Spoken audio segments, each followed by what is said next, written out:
Welcome, you all. I am Baron Baptiste. Good to be with you. I'm here with David Masters today. We're going to talk about why you feel stuck or kind of stuck, or certain areas of your life you're just stuck. Things aren't moving, and why you bend, break, and betray yourself just to fit in. Yeah, why do you bend? Why do you break to the crowd? Why do you give in and betray yourself just to fit in? And we want to talk about the why.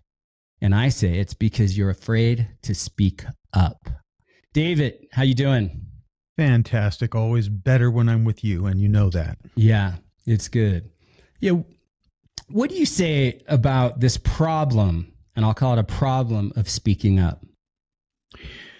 The problem stems from, well, there's several components here, but one very important thing that most people don't realize is that their identity is not based in themselves. It is based in the opinions of other people. It's based on the outside. So we are exocentric. And because we are dependent upon our relationships with other people, we fear rejection. And the fear of rejection is what causes us to conform and literally betray ourselves. And just to give you an example, scientists are beginning to realize that consciousness itself is non-local. In other words, it doesn't exist in your brain. Your brain is like a radio receiver picking up a signal. So when you get around a peer group, or it could even be when you're alone, but more likely when you're around a peer group, the voices of other people begin to override your own sense of things from within yourself, so that you know sometimes that you don't want to go along with something, or that you are not in agreement with it, but yet the pressure of the group, Matthias Desmet calls it a mass formation. The pressure of the formation overrides your common sense, your reason, and then you will go along to get along with people, but later on you kick yourself. You say, oh my gosh, I wish I never would have done that. So what we have to do is we have to return to that power that we have, the intuitive power to follow our own intuition. And intuition, by the way, is non-local also. It means knowing without reasoning. So you're not using your brain when you follow intuition. You're using and tapping into a source of information that is non-local. What do you think about that? Yeah, very good. Yeah, get the group pressure thing. It's like you're afraid to disrupt the fragile, kind of comfortable ecosystem that you've created over time, and maybe assumptions about people and life that you've swallowed your whole life and taken in as your own. As you were speaking to the external, like we take our sense of self from the external, and then we manage the external with others. And if you were to start speaking up from intuition, speaking truth, you shake their world, you shake the world, you shake your world, and maybe people will hate you for it. But here's the truth about hatred or being disliked or disowned as a friend. It's a blessing. You've been trained to play along. You've been, accept the word, people's words at face value. You don't see, where are people coming from really? Mm-hmm. And in part, it's because you're not connected to where you are coming from, really. That's a great And so point. much of your life is built around, the fear of being rejected, the fear of, if they don't like me, if I don't play along, go along to get along, I'll be rejected, and then I'll be lonely, which is a deep fundamental concern for most people. So, people have confused approval for friendship, and compliance for belonging. When you speak up, you disrupt that. Well, let's take a look at culture. Every human being, their entire world is built around the words of others. So you come into a family, you're born into a family, and it doesn't matter if you're in Japan or Russia or America or North Korea. It doesn't make any difference, because your world is going to be built by the influence of other people's words. And so you are actually made, the person that you think you are is actually made from other people's ideas. Mm. It's very hard to stand apart from the herd. It's very, very difficult, because then what you feel that pressure of the herd, you feel the pressure from the mass formation. A mass formation can be just two people. That, and I remember when I was in high school, I would walk past a group of my friends, then two or three people would be talking about something, and I'd stop and listen for a minute. I'd say, "Why are you guys talking about this?" And they would look at me like, because I questioned them, that there was something wrong with me. But I was okay with that idea that they thought that I was out of place. It's okay to be out of place. As a matter of fact, it's the most original thing that you can do, is to non-conform. That's the most original thing you can do. And in order to do that, you have to see that the proclivity, that the more natural leaning that we all have, is to lean in to the pressure of a formation of some sort. It doesn't make any difference what it is. But biblically, I'll just throw this out to you. If you accept the idea of an Adam and Eve story, who was it that first gave them the first suggestion or the first set of rules?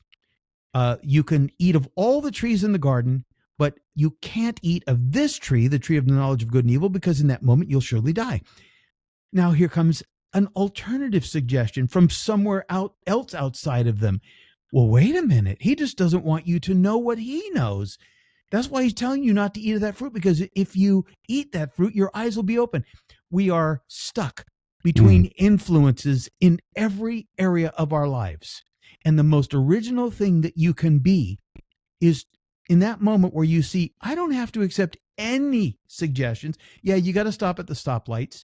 Yeah, you got to obey the basic rules, but you don't have to go much further than that in being a part of a formation. You can go with the basic rules, but by being yourself, by non-conforming, by not giving in to one suggestion or another, then you discover who you really are, which is you have freedom. You have free agency to see the truth, to know the truth, and there's freedom in knowing the truth, whatever that may be. Yeah. Yeah, it's like, I get that. Yeah, it's like the instant you see the world in a new light, the old words don't work anymore. The old, you can't keep mouthing the same old script. That's it. That has kept you in a comfort zone of going along to get along, people pleasing. Don't disrupt the drift there. Don't rattle feathers. They may not like me, but when you start seeing in a new light, you can't rely on the old scripts. And you start speaking, and when you start speaking truth, the truth that's in your heart, that natural intuition that we're all given, you watch how people start turning on you. Oh yeah. Or they go cold. And that's part of the battle, the spiritual battle, you could say, the inner battle of, well, am I going to be true? As Shakespeare said, to thine own self be true. And then you can in no way be false to another. Right. Right. But to your point, is by speaking truth as you see it, you separate yourself, the oil from the water kind of thing. And you discover who you are actually. And that's where a natural confidence arises. Not a false one, but a natural confidence. There's and two a knowing selves. Of self. Yeah. There's two selves. There's the you, and then there's the not you. And the not you is the person who has been formed and shaped and created out of other people's words. That feels like you, but it doesn't mean it is. Just because something feels right doesn't mean it is, right? And so, as I said, the most original thing you can do is non-conform. And what are you non-conforming to? Well, you're either non-conforming to a one of two kinds of authority figures, or one of two sets of rules. But at the same time, when you come to the realization of who you can no longer be, that's when the door opens to who you can now be. but you've got to outgrow that. It's called kind of like in the sense, and I know religious people, which I don't like this expression, but they say it's called like being born again. When you stop being one person, it opens up the channels for you to be the next version of you. And you'll never be that as long as you go along. And as long as you're afraid of rejection. I was afraid of rejection when I was a kid.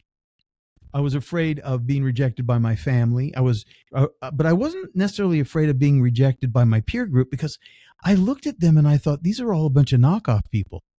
They're all a bunch of clones. They walk around repeating. I saw myself when I was 13, 14 years old, picking up the slogans of the day. And I thought, that doesn't sound like me. I mean, has anybody ever had that experience where they go, that's not me, that's somebody else's idea, right? If you see totally. It's not your idea, that's original. That's totally an original moment. And that leads to other great moments in life.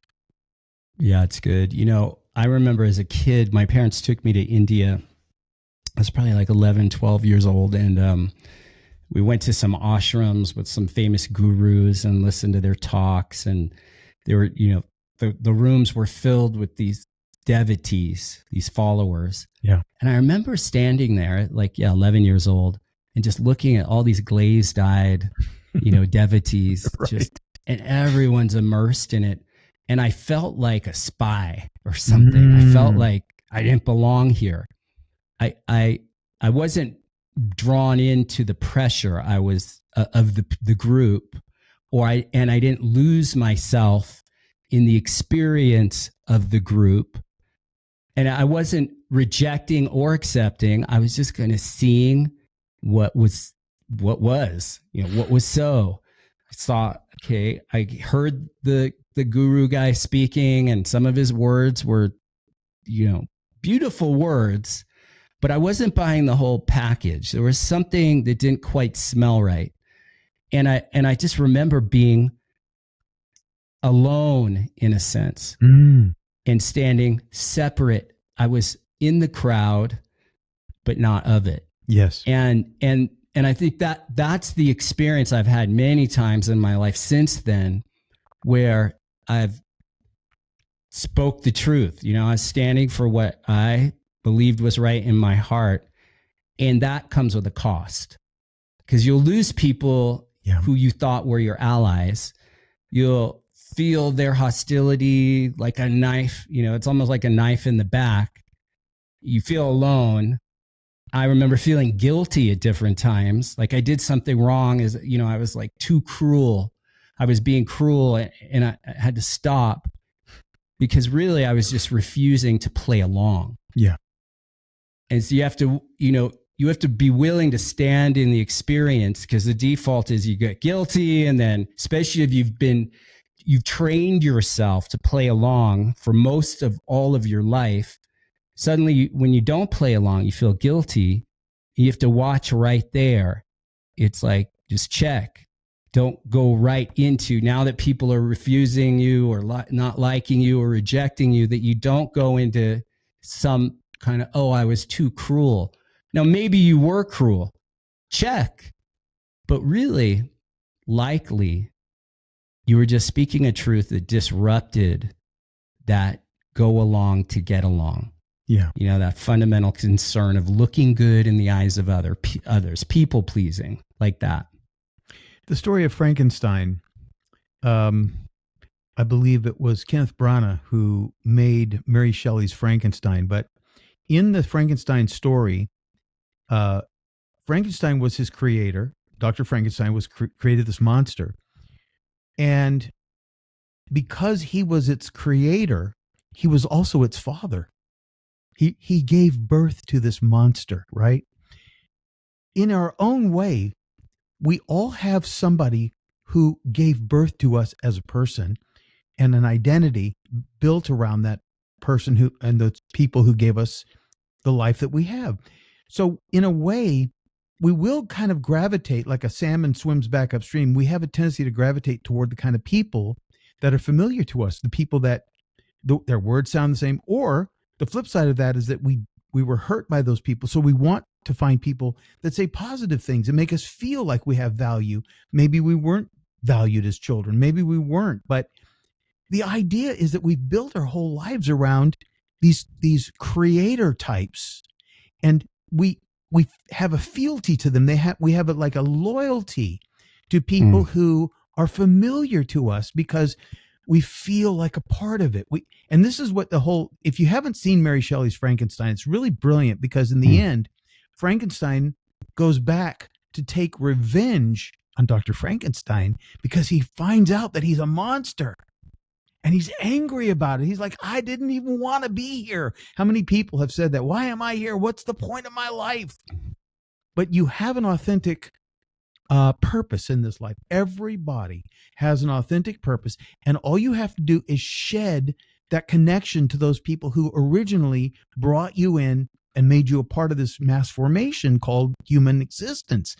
You can see it. You can see your way out of it just simply by detecting when you're responding to some of these external outside prompts, and just watch it until it passes. That's when you start to become an authentic person. Yeah. Yeah. And part of the journey of that, the path of that, is you'll be persecuted in small ways or big ways. We certainly see it in our culture. You see it on social media, the online trolls that they pile on, right? There's that, but just even in the smaller situations in your life with people in your life close to you or so-called friends that are actually fiends in disguise. And there's a level of persecution that may come with it, but persecution isn't necessarily punishment. It's fuel. Every rejection, every attack, every sneer, these are weights in the gym of your soul. Yeah. Stress is like the crucible where you get to grow. Without stress, we wither. We need stress. But here you're defining and separating out who you are authentically as you're speaking to, and discovering that authentic self. Yeah. By being yourself, trusting yourself, when the crowd doesn't necessarily agree with you. And that crowd may be just one person you just or a triggered. group. Yeah, but the crowd, and if the crowd turns on you, remember, they're unknowingly doing you a favor. Yeah, they don't know what they're doing, but you know what? And they're doing you a favor. Yeah. Providing the very stress you need to grow into the person you were born to be. So you reminded me, I think I've said this before on this vlog, but I heard it said that it's better to be hated for who you are than loved for who you are not. Yeah, that's good. Yeah. I love that because see that there's a reward in being hated for who you are. Yeah. Because that means that you're stepping aside from the need to fulfill validation from a mass formation, a crowd, a group of people, anybody. Could be just a single person. People always have problems as they're growing up with their family members, a father, the mother, whoever, brother, sister, friends.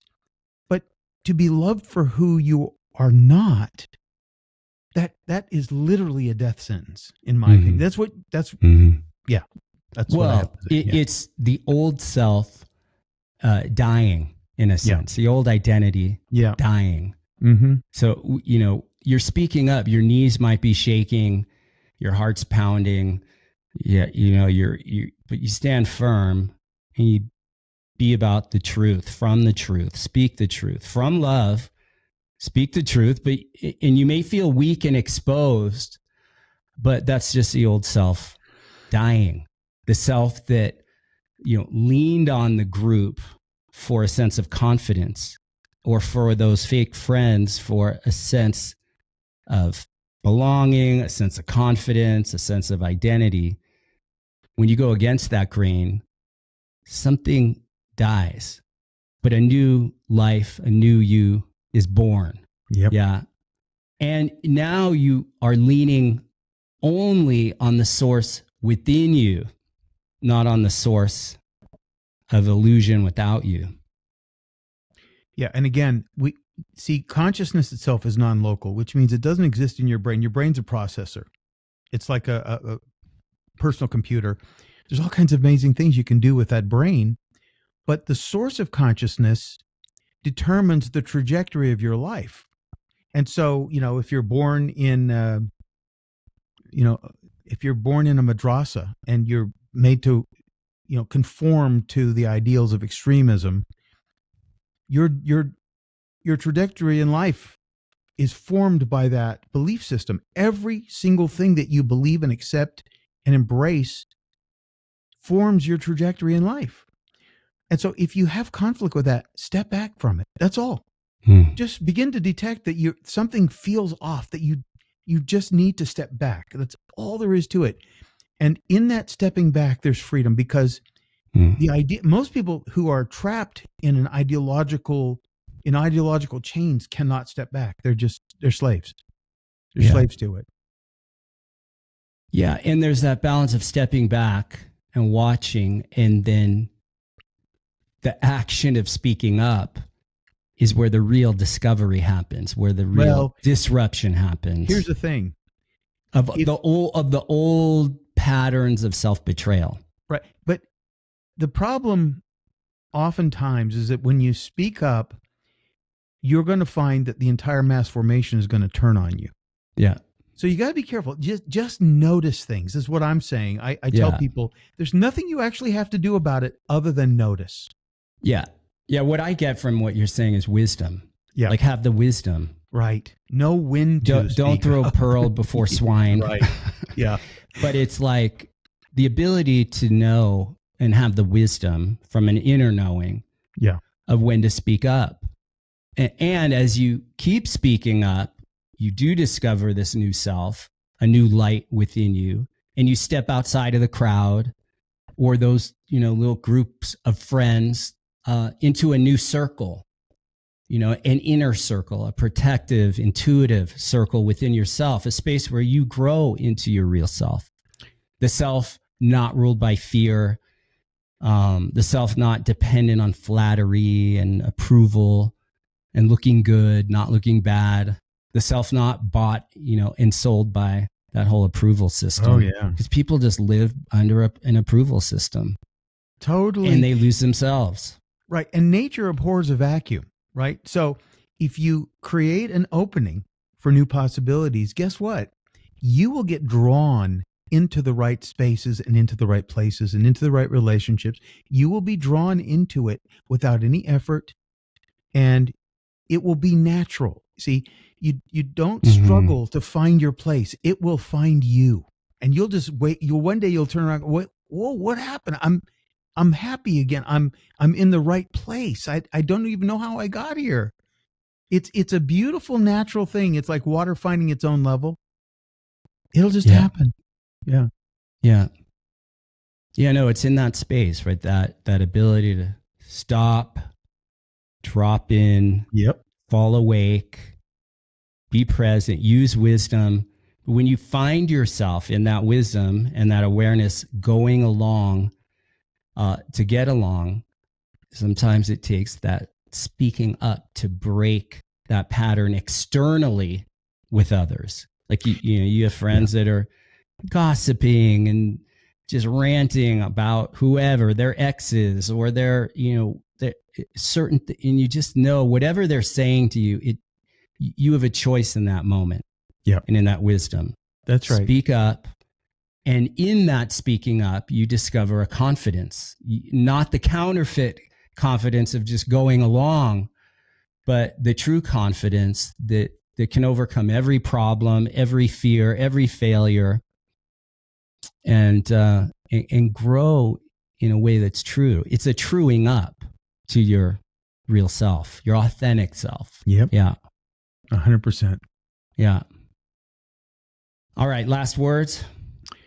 Yeah. Just notice. That's it. It's noticing is such a powerful thing. People don't even realize that. And because noticing then translates into something else. It's the beginning. It's the genesis of new actions. Noticing that something isn't right, noticing that something is wrong, and just and not feeling like you have to be compelled to do anything.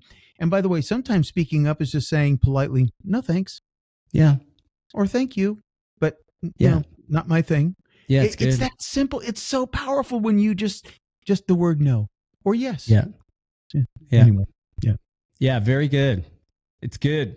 All right, you all, thank you. And David, you stay well. And all of you for listening, appreciate you. Subscribe to the channel, YouTube. If you're listening on podcasts, make sure you're receiving notifications. Check out baronbaptiste.com. Got a powerful program there called Momentum Nation Academy, full of great courses and practices. baronbaptiste.com. David, you have a new book?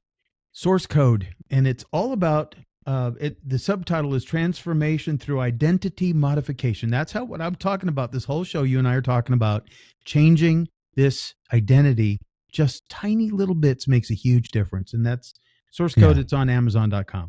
Yeah, very good. Or my website, escapeyourmindsprison.com. All right, there we go. All right, you all stay well, keep truing up, keep disrupting the drift, and stay blessed. Till next time.